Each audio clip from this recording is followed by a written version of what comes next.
Webull offers a completely fee-free investing experience, a fully featured trading app, and 6 to 12 free shares of stock for signing up and depositing as little as 1 penny into your new account. Hey, my name is Ryan, and in this video, I'm going to show you how to easily get started trading stock on the Webull app. So by the time you leave this video, you can confidently start trading on your own. I'm going to be placing 2 real-life orders to buy stock in my Webull account using both a market and a limit order. So make sure to stay tuned through the entire video so you don't miss out on those live trades. Jumping into the Webull app, the first thing that you need to make sure of is that you've not only signed up for Webull, but you've also submitted your brokerage account application. It's been approved and your account is open. If you haven't yet signed up, I've left a link in the description and comment section below, which will take you directly to the sign up page so you can take advantage of those 6 to 12 free stocks. When you open up the Webull app for the first time, you'll land on the feeds tab, but you can also access the watch list tab, your portfolio,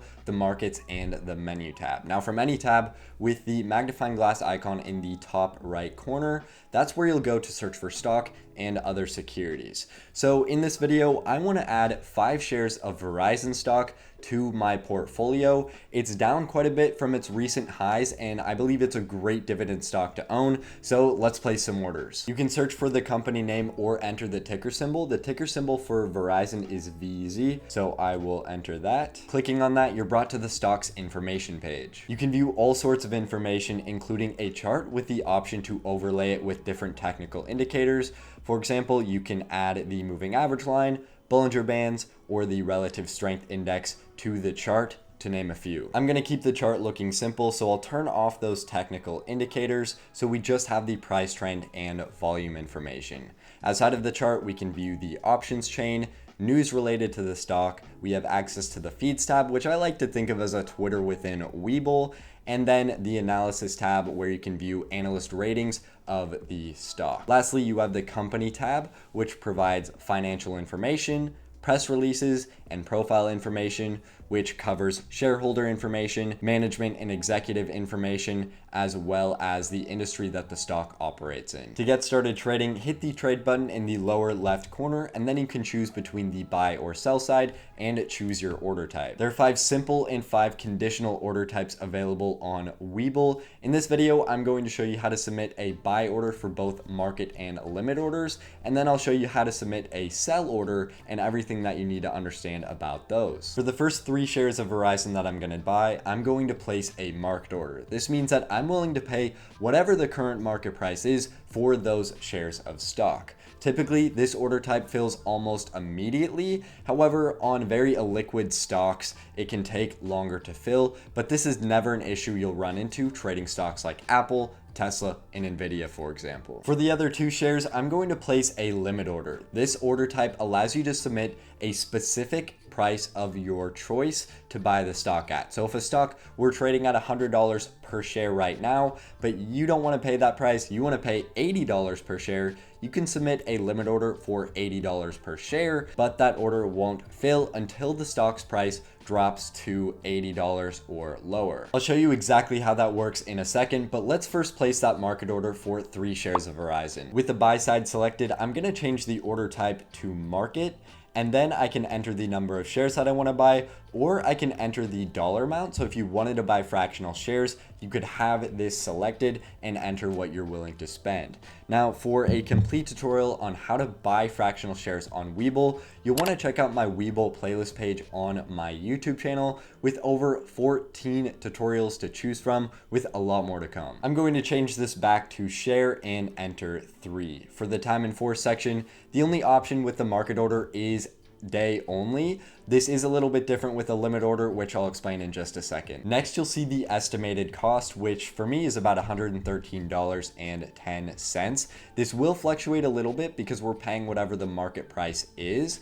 And to the right of that, you'll see your available buying power. I currently have just about $200 available to spend, so I know that I can successfully submit this order. I'll hit buy, and then I can review the order details, make sure I'm trading in the correct account, and the quantity and price are correct. Everything looks good to me, so I'm gonna hit confirm. And bam, just like that, you've submitted a market order and it has already filled. Now I want to place an order for 2 more shares using a limit order. So let's go back to the stock page. I'll click VZ, hit trade. Limit is selected by default, so we'll leave that as is. Right now, Verizon is trading at $37.72. But let's say I'm not satisfied with this and I want to buy these 2 remaining shares at a price of $35.50. So I'm going to change this to $35.50. But you'll also notice these prices here, the bid and the ask. What do those mean? The bid price represents the highest price that buyers are willing to pay for shares of a stock, while the ask price is the lowest price that sellers are willing to sell. If you'd like to have a limit order that fills fairly quickly, choosing a price between the bid and the ask is your best bet. Now, if you want your order to fill immediately, no need to submit a limit order. Go ahead and place a market order, and that will execute at the current ask price. I'll enter 2 for the quantity, and then for trading hours, I can choose to have this order fillable during regular hours only, which run from 9:30 a.m. to 4 p.m. Eastern, or to include it in extended hours, which run pre-market from 4 a.m. to market open, and then after market when it closes to 8 p.m. Eastern. You can place both a market and limit order during regular hours, but for extended hours, you can't place a market order, just a limit order. So for this trade, I'm going to include extended hours because this is a limit order. And then we have the time and force section. Here you have 2 options, good for the day or good until canceled. So for the day, what you're doing is submitting this order, and if the stock doesn't drop to the price or better that you chose, the order will automatically cancel. With good till canceled, you can submit this order and then you have 60 days for the stock's price to come down to your price or better, or at the end of those 60 days, the order will automatically cancel. I don't expect Verizon to drop to $35.50 a share today, so I'm gonna set this to good till canceled. My estimated cost is $71 even, and my available buying power is just over $87, so I have enough to fund this order. I'm gonna hit buy, review the order details, and hit confirm. And bam, just like that, you've placed a limit order. Now, unlike the market order where it filled almost immediately, this one says working, and again, will not fill until the stock's price drops to your specific price or lower. Now, you can access this open order from the orders tab within your portfolio at any time to either cancel it or modify it. Now, let me show you exactly how to place a sell limit order. I'm gonna pretend that I have 5 shares of Tesla stock that I want to sell. I don't own Tesla, but you need to pretend with me here. So I'm going to hit trade, make sure the sell side is selected, and then leave the order type at limit. Now, a sell limit is pretty similar to a buy limit order, except you need to do the opposite. Instead of setting a price lower than the current market price, you need to set a price higher that you're willing to sell at.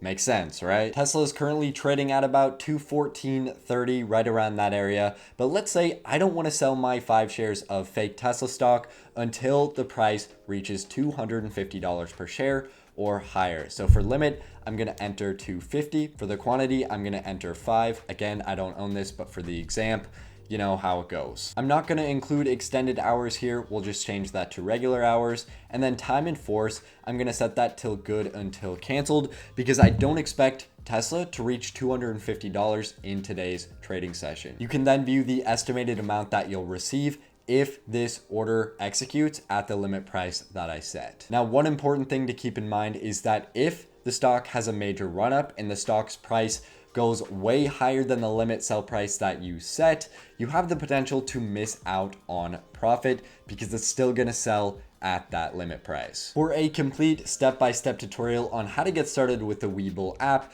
you'll want to check out this video here so you can confidently get started on the platform.